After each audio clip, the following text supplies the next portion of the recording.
ऐसा ने पक्का मारिए ना दुश्मन के बाप के याद आ जेते। ये सुगिए गे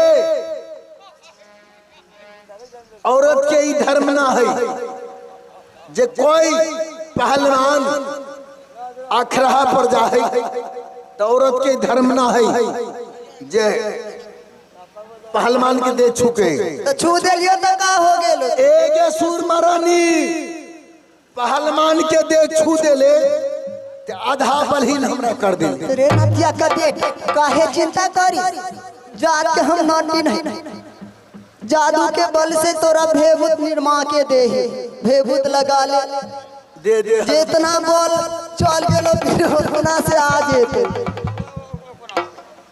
ले।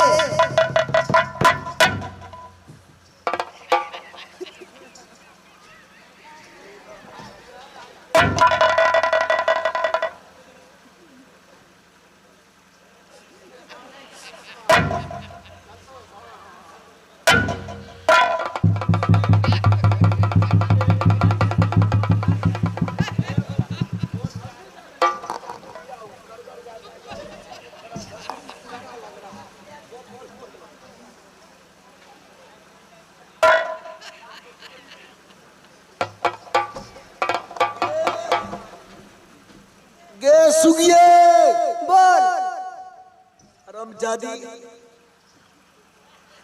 जादू ते रख ले रहली लेकिन कारगर जादू रख ले कहाँ पा गए ये हरामजादी लगा ले। ए बाबू अब हम सुगिया के कहल पर बाबू फेभूत लगवाइए लगाइए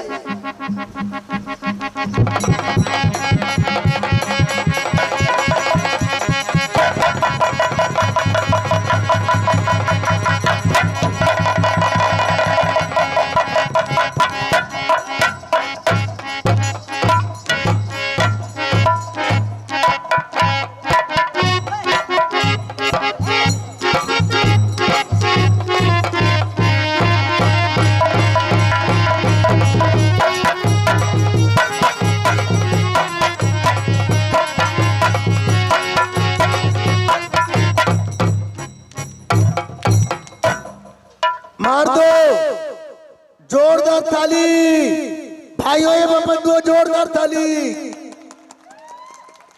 मौगा पहलवान को नाम पर जोरदार ताली। उठाए किस बात को मौका रे। ये लड़ाई कौन लड़ता है आपको पता नहीं है।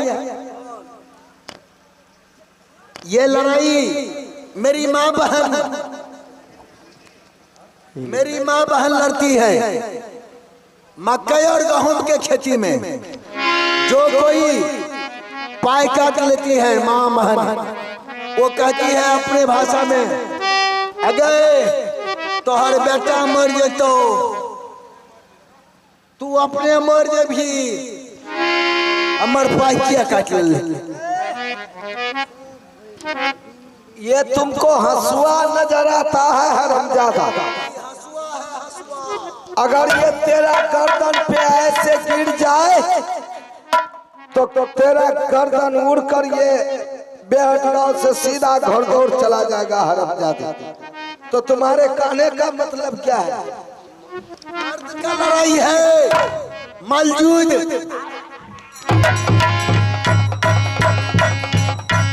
तो ठीक है बहादुर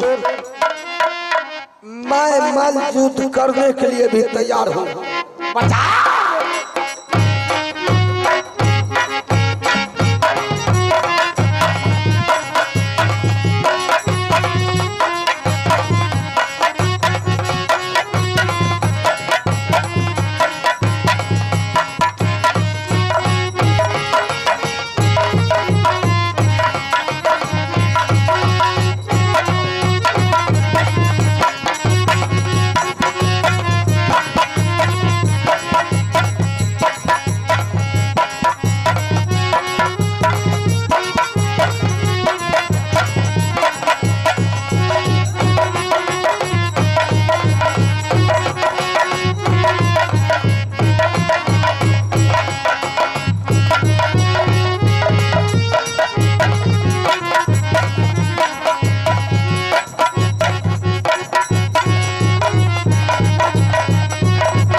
बचा सुगिया दांती छोरा का भेलो गे दांती छोरा हरम जादी के पोवे ना लागल है ये गांव में लागल है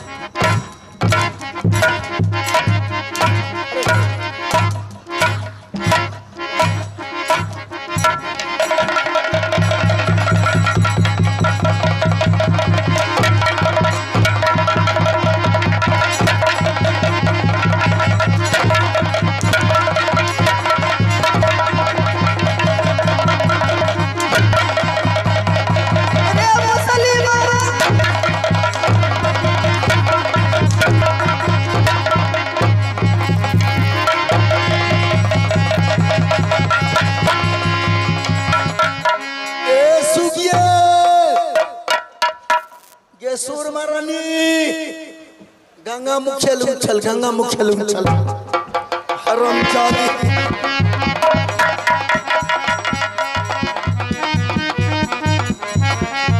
हरमजाद आम को लकड़ी पे पकाए रुदल सिंह ए बाबू हम चल जाइए मालिक न थे बाबू ये फुटवा सार के बच्चा है हमरा मार देते मार दिल के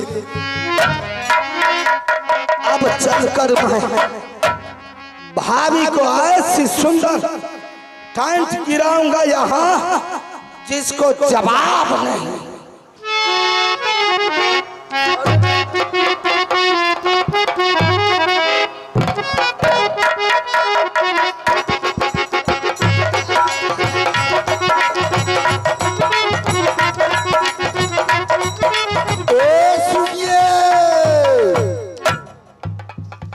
ये लागे है कोई करियल देश के राजा अरे कोई करियल देश के छत्री है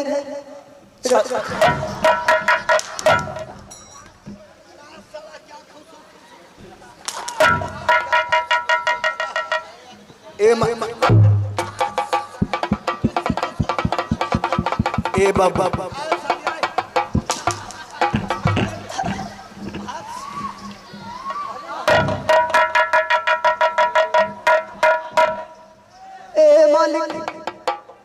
सुन मालिक एने सुन मालिक कहाँ के रहे वाला है मालिक। अगर तूने मेरा नाम सुन लिया हरामजादी तो समझ ले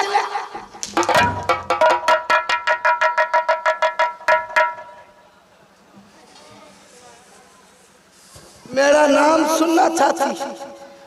मेरा गांव का नाम राय। ए मालिक तू अपना नाम गाम कह देवे मालिक ते जौन शहर जाइबे वो बाजार हम खाली कर देवे।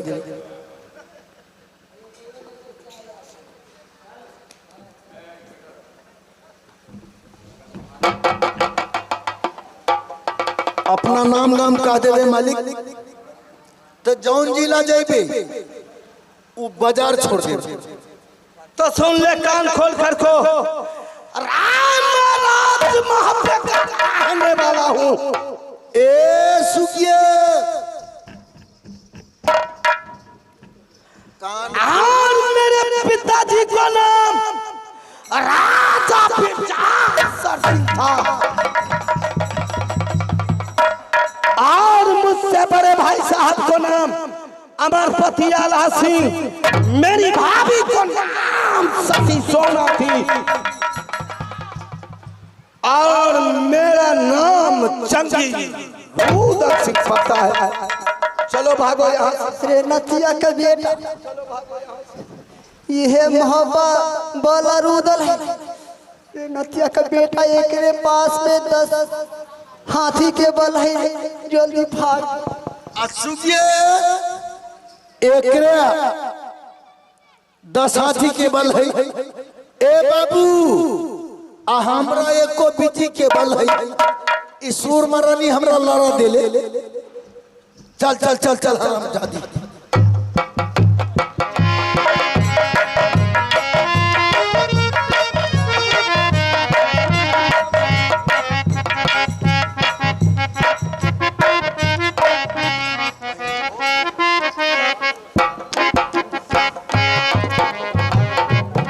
भाभी सोना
बोलने की बोलो हेलो के लिए। ए भाभी सोना देखिए टेंट कितना अच्छा है भाभी सोना। आप कुछ देर आराम कीजिए, तब तक मैं 1-2 घंटे इस मेले में घूम के आ जाता हूँ भाभी सोना। लेकिन देवर जी आप जाइएगा घूमने के लिए, किसी न किसी से आप झगड़ा कर लीजिएगा, इसलिए देवर जी नहीं जाइए, आप मेरे पास रहिए। भाभी सोना मैं आपसे वादा करता हूँ, मैं मेले के अंदर में किसी से झंझट नहीं करूंगा। आप आराम कीजिए, मैं 1-2 घंटे मेले से घूम के आ जाता हूँ। ठीक है देवर जी, अगर आप जिद कर रहे हैं तो जाइए और 1 घंटा के अंदर में चले आइए।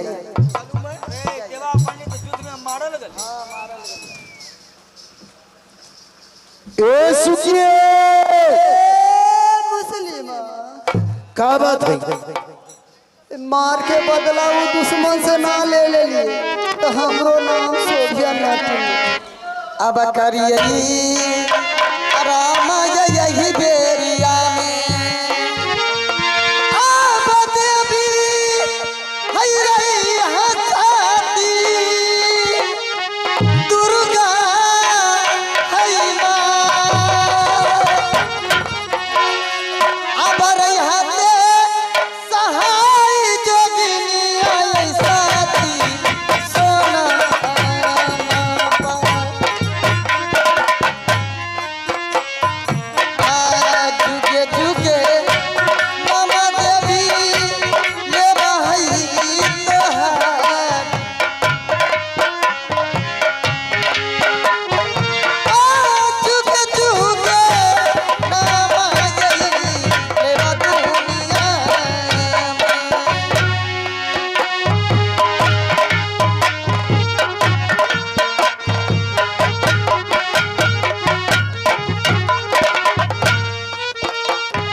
बदला हम ना ले लिए एक सुखिए शोभिया नाटिन के रे है रे गे घोड़ा तपहिए का बात भेलोगे ए ने सुन बोल अरे नदिया का बेटा आई दे तब ना रे गे हरामजादी हमरा घोरो तपल लदाई ठंडा में मर देबो हरामजादी ए ले सुन जय जगह पर अपना भाई बहन टेंट लगैले रहले सिरका सिरकी सिरका सिरकी हाँ उहे जगह पर उ दुश्मन वो अपना भाभी के टेंट लगैल इरुदल हाँ ते का एक काम कर जे हम बोले हो उहे तू सुन जे कहबो करे लेल उहे तू करी का ऐजा से चल ओकरा टेंट में घुस के सगरी सामान चोरा ले ए सुखिए नट नटिन के ई धर्म ना है जे केकरो सिरका सिरकी में केकरो महल में तो कौन गलती भाई बहन कर लिए रे नतिया के बेटे जे तोरा हम बोले हो उहे तो सुन सुखिया चल सिरका सिरकी में घुस टेंट में घुस के चोरा ले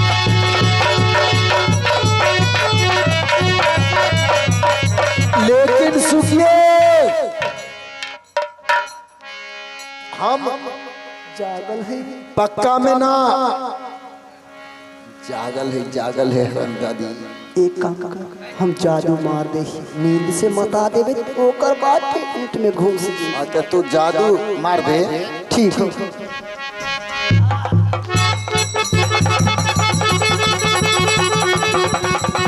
आहाने हाँ आनी आई जादू आ मुस्लिम छौरा रे सभिया क्यों नहीं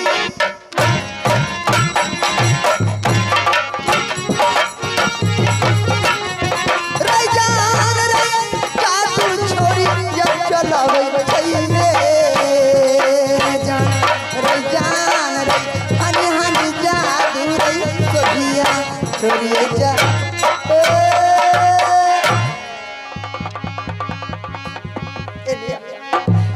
का बात जादू मार दे घुसते लेकिन सुगिया तू एक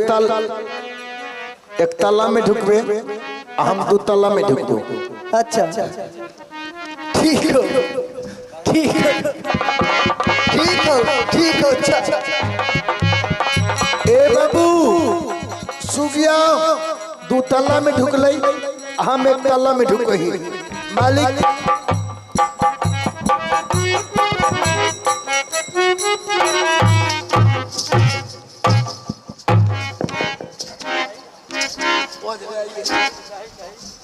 का करी रे नतिया के बेटे ए सूर महारानी ई तू का करी तोरा ते हम पहले कह देलिस ते तू दू तला में ढुक हम एक तला में ढुकब तोरा एक तला नजर आवे तो नतिया के बेटे ए सूर महारानी ते एक तला ना है बाहर में तू खड़ा रह, अंदर ना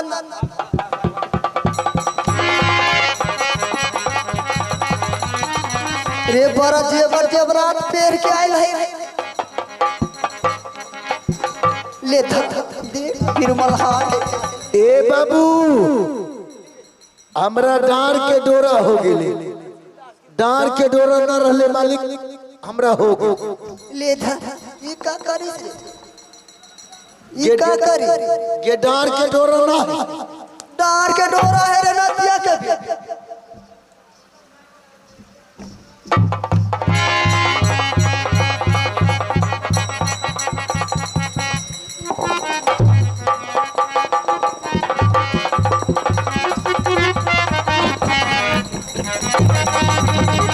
सुगिया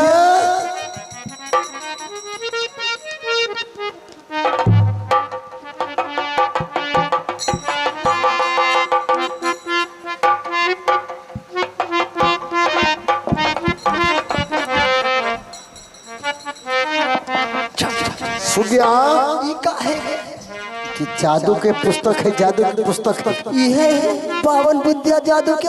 हाँ ये जादू के पुस्तक है। धर धर चल चल सुगिया सुगिया चल चल चल चल चल। ए जल्दी आ जा। कहाँ भेलेगे? तू चल जो सुर महारानी। हम चल जाइए। हम ते ना जेबे। काहे ना जाइए? हम ना जेबे। काहे ना जाइए? ओकरा चेहरा देख के जेबे। पकड़ा जेबे रे नतिया के बेटा, पकड़ा जेबे जल्दी। चल चल चल हम जादी। मुझे कहे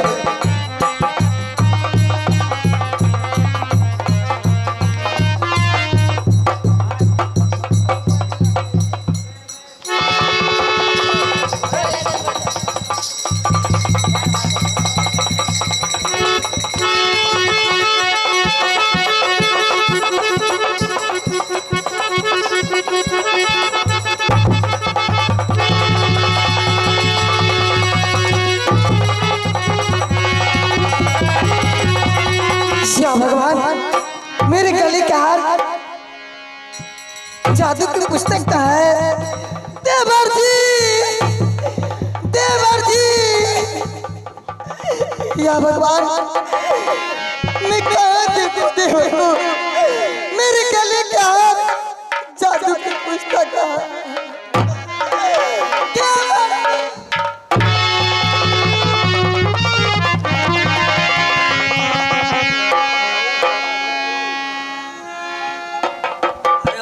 जतन माग दे ना माइक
देवर जी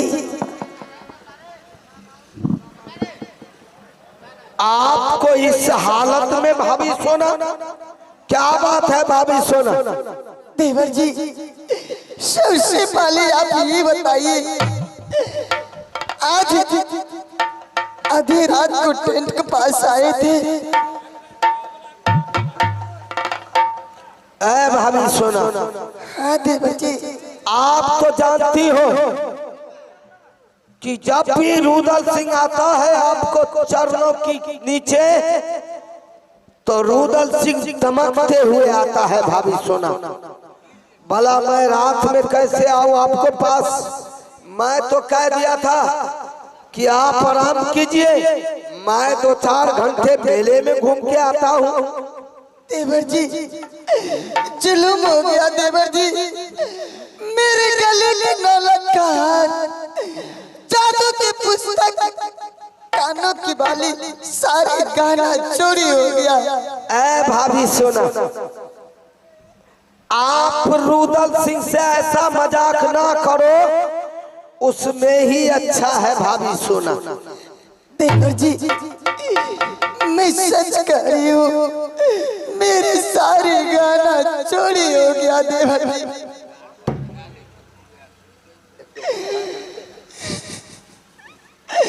अगर आप भाभी सोना,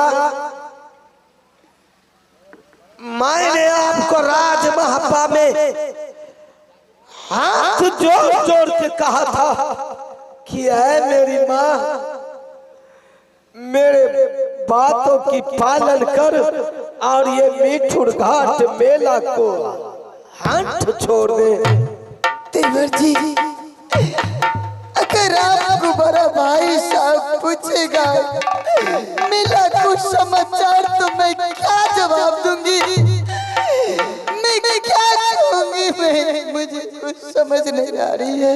भाभी सोना, देवर जी आप रातों रात राज महपा के लिए लश्कर सजाइए और आप कल पहुंचेंगे।